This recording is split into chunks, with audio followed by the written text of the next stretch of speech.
अस्सलाम वालेकुम स्टूडेंट्स। इस लेक्चर में हम स्टोमिक एज एन ऑर्गन पढ़ेंगे। ये भी लॉन्ग क्वेश्चन है कि मैदा बतौर एक ऑर्गन किस तरह काम करता है। तो ये लॉन्ग क्वेश्चन इस तरह भी आ सकता है कि मुख्तलिफ जो टिश्यूज़ हैं वो बयान करें मैदे के, तो आपने वो बयान करने हैं। या how stomach act as an organ, मैदा किस तरह एक बतौर एक ऑर्गन काम करता है, इसको बयान करना है। इससे पहले जो हमने है वो मुख्तलिफ ऑर्गन वो उनको स्टडी कर लिया है। इंसानी जिस्म में ऑर्गन है, दिल है, फेफड़े हैं, दिमाग है, जिगर है, गुर्दे हैं, इनको स्टडी कर लिया है। अब मैदा है, इसको थोड़ा सा तफसील से पढ़ते हैं।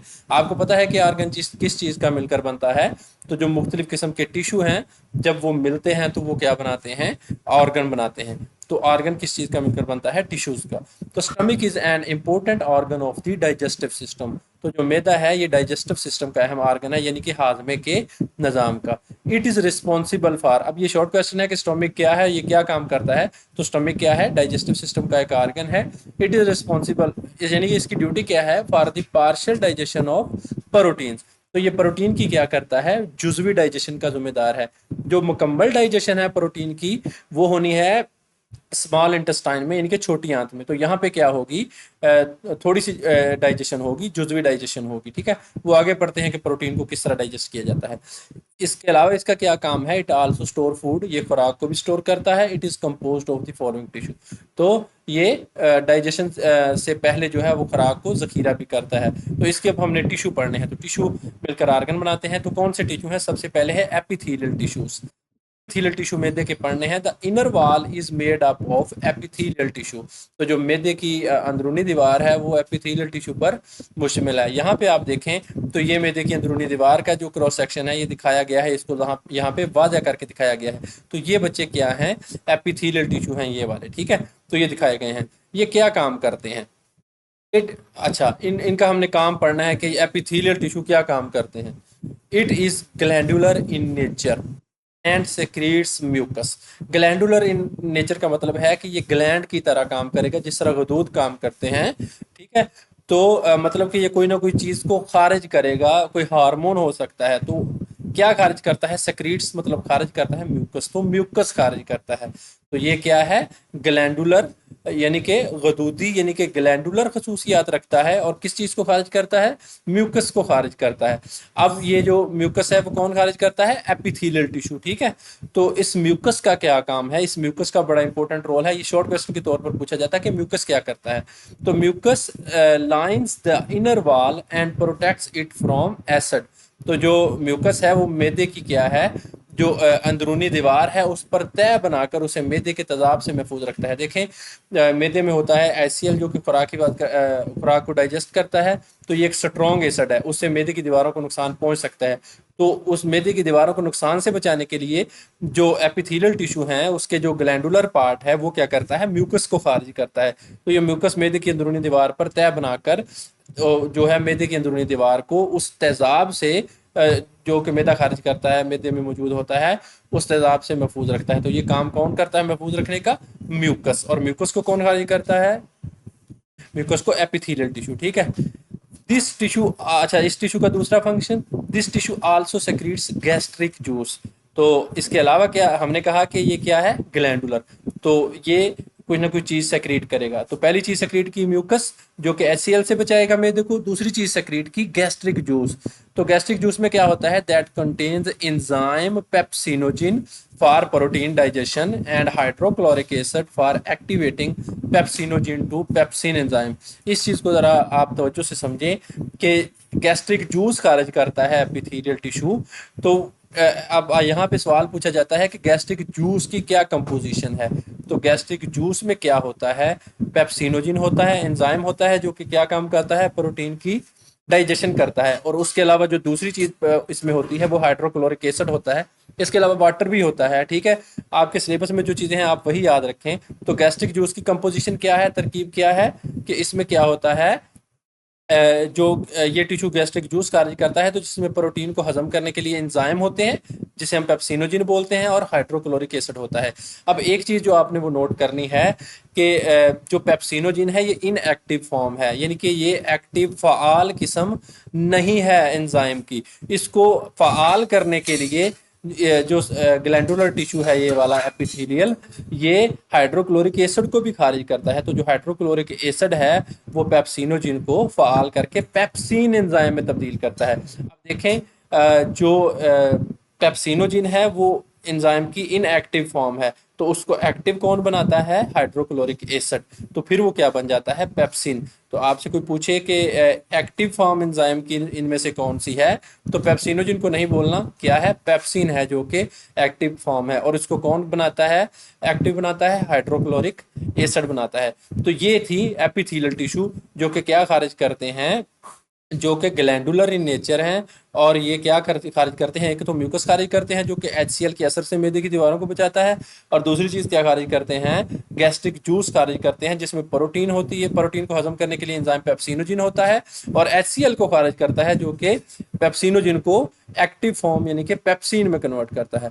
तो ये है एपिथेलियल टिश्यू। मैदे की दीवारों में और भी टिश्यू होते हैं। दूसरी किस्म के जो टिश्यू हमने पढ़ने हैं वो है कनेक्टिव टिश्यू। के टिश्यू कौन से हैं? Connective tissue. It lies beneath epithelial tissue, यानी कि एपिथेलियल टिश्यू के अगर नीचे आएंगे तो आपको क्या मिलेंगे? कनेक्टिव टिश्यू मिलेंगे। ठीक है, ये अब आप एपिथेलियल टिश्यू पढ़े हैं ऊपर, और ये नीचे क्या है? ये वाले ये क्या है? कनेक्टिव टिश्यू हैं। तो ये कहाँ मौजूद होते हैं?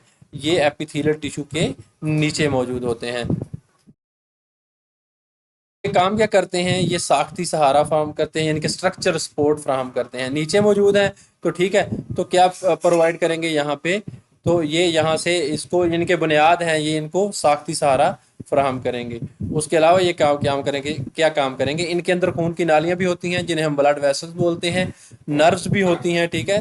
दिमाग के जरिए सिग्नल जाता है, इन नर्व्स के जरिए दिमाग को सिग्नल जाता है, भूख वगैरह का जाता है, या पेट भर गया है इसका जाता है, खाना खाना बंद करना है या खाना खाना शुरू करना है। तो ये सारी चीज़ें नर्व्स ही लेकर जाएंगी दिमाग तक। और लिम्फ की वेसल्स मौजूद होती हैं। तो ये है कनेक्टिव टिश्यू। तो इट प्रोवाइड्स, कनेक्टिव टिश्यू का क्या काम है? ये एपिथेलियल के नीचे मौजूद है, ठीक है, पहली बात। और दूसरी बात क्या है? इट प्रोवाइड्स स्ट्रक्चरल सपोर्ट, यानी कि साख्ती सहारा, and contain blood vessels, nerves and lymphatics. तीसरी किस्म के बचे टिश्यू हैं मसल टिश्यू मैदे में। मसल टिश्यू क्या काम करते हैं? मसल टिश्यू क्या है? There are 3 layers of smooth muscle. तो मैदे में हमने पढ़ा था, जब मसल की इकसाम पढ़ी थी हमने तीसरे चैप्टर में, तो स्केलेटल मसल पढ़ा था, तो कार्डियक मसल पढ़ा था, ये जो पढ़े थे हमने मसल की इकसाम, तो स्मूथ मसल पढ़ा था। तो ये स्मूथ मसल हमने कहा कि ये मैदे वगैरह में और इस तरह के जो डेलिकेट ऑर्गन्स हैं उनमें पाए जाते हैं। तो स्मूथ मसल की 3 तहों का बना होता है ये जो मसल टिश्यू है। तो द आउटर लॉन्गिट्यूडनल लेयर जो अमूदी तह होती है, मिडल सर्कुलर जो एक गोल शक्ल की होती है, और जो इनर लेयर है वो ऑब्लिक लेयर होती है, ठीक है। तो ये क्या है? मसल टिश्यू है कि मैदे में स्मूथ मसल की 3 तहें हैं। बैरूनी तह अमूदी है, लॉन्गिट्यूडनल बोलेंगे, दरमियानी तह दायरवी है, और अंदरूनी तह क्या है? ऑब्लिक है, यानी कि जिसे हम तिरछी बोलेंगे। तो ये जो 3 तहें हैं मसल टिश्यू की, ये इस टिश्यू को बना रही हैं, मसल टिश्यू को। These muscle contract and relax to mix food with the gastric juice। अब देखिए इन तहों का काम क्या है? इन मसल का काम क्या है? इन मसल के सिकुड़ने और फैलने से मैदे में खुराक गैस्ट्रिक जूस के साथ मिल जाती है। यानी कि जो मैदे में गैस्ट्रिक जूस खारिज होता है, ठीक है, जिसने प्रोटीन की डाइजेशन करनी है, हमने पढ़ा है, तो ये क्या करेगी? इन जब ये मसल हिलेंगे, जब ये मसल हरकत करेंगे, जब ये मसल हरकत करेंगे, इनकी हरकत की वजह से जो खुराक और जो गैस्ट्रिक जूस है वो आपस में रिएक्ट करके क्या है? खुराक को मिक्स कर देंगे, ठीक है।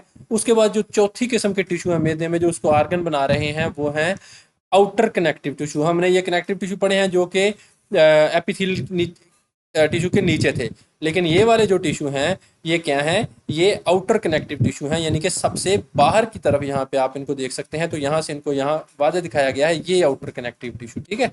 तो सबसे बाहर, तो ये क्या काम करते हैं? It is the outer most layer that in circle the stomach and supports it.